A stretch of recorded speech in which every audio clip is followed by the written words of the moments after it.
колегата Дејан Андоновиќ веќе го имам на Zoom платформата. Дејан, добро утро. Добро утро. Остануваме фокусирани на состојбата во Русија. Што се случува со опозиционерот Навални, кој беше приведен, ако не се лажам, денеска го очекува ново судење?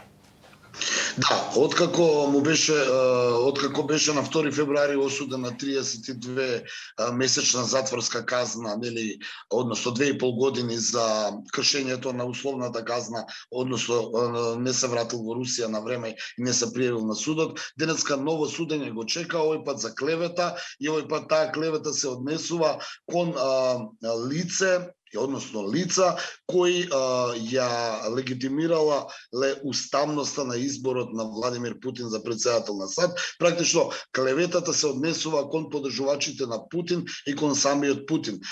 Доколку биде осуден, му се заканува затворска казна од 5 години и голема парична казна поради таа клевета. Значи Навални на некој начин се уште е заплеткан во тој, нели, судски процес во Русија и очигледно дека во наредните 32 месеци нема да може да функционира и покрај заканите на неговите поддржувачи, нели, дека ќе протестираат се дека тој не биде пуштен. Од друга страна уште нешто се случува околу Навални, а тоа е дека Соединетите Американски држави најавија дека ќе бараат разговор со сите лица кои беа инволвирани околу лекувањето на Навални по натруење со нервниот газ новичок, поради кое од Русија прво беше на лекување во Русија, а потоа отиде во Германија, а поради што па сега се наоѓа во затвор бидејќи не се вратил од Германија во Русија, па ја прекршил условната казна. Се работи за лекарот во градот Омск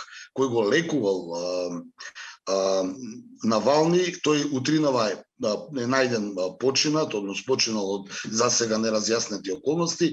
Токму она што го и подгрева шпекулациите е дека откако Американскиот сенат побара да разговара со тие лица кои го лекувале во Русија, одеднушка главниот доктор е пронајден мртов, што дополнително ги зголемува, нели, сомнежите и тензиите дека можеби зад труењето на Навални стои нешто покрупно од што, нели, се шпекулираше што е и како е, така да очигледно како што ќе почне таа американска, ви рекол, истрага и во Германија, па и обид во Русија, така очигледно, нели, во стилот на оние шпиунски филмови ќе се пронаоѓаат починати луѓе кои биле вмешани во неговото лекување. И она што би сакал за крај да кажам околу Русија, освен најавите на Соединетите Американски држави дека ќе ревидираат политиката кон Москва, дека американската надворешна политика, американскиот председател Џозеф Бајден најави дека ќе има огромни промени, а тоа е геостратешко неповлекување на војската од Германија и од останатите војни бази распоредени на некој начин долж границата со Русија. Секако е и шокантното пишување на британскиот високотиражен таблоид Сан, кој вели дека Владимир Путин стравува дека може да заврши како Муамер ел Гадафи, односно е во страв дека може да му се случи истото она што му се случи на либискиот председател, диктатор, кој како го сметаше, а тоа е, нели, насилно уривање и ликвидација од страна на демонстрантите.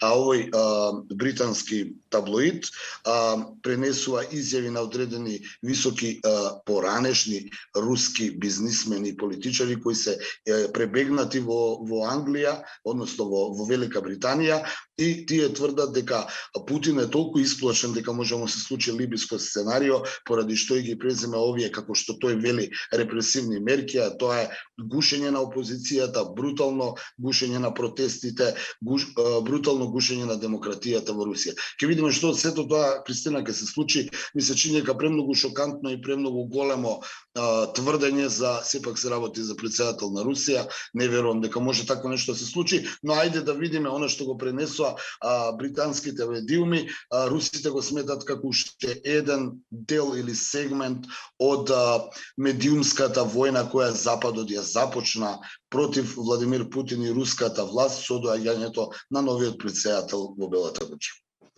И ставот на Европската Унија е дека е ова политички мотивиран случај, а секако ставот на Кремљ е дека апсењата на демонстрантите биле нужност во овие протести за кои што јас и ти разговаравме во текот на изминатите денови, како што анализираше и ти, сега очекуваме и заострување на односите помеѓу САД и Русија, тоа го најави и новиот американски председател, така што Дејан, ова ќе биде тема на разговор и во нашите наредни разговори, во наредни вклучувања на утрински брифинг. Ти благодарам за денешното, се гледаме во понеделник да видиме што ќе донесе викендот на меѓународен план.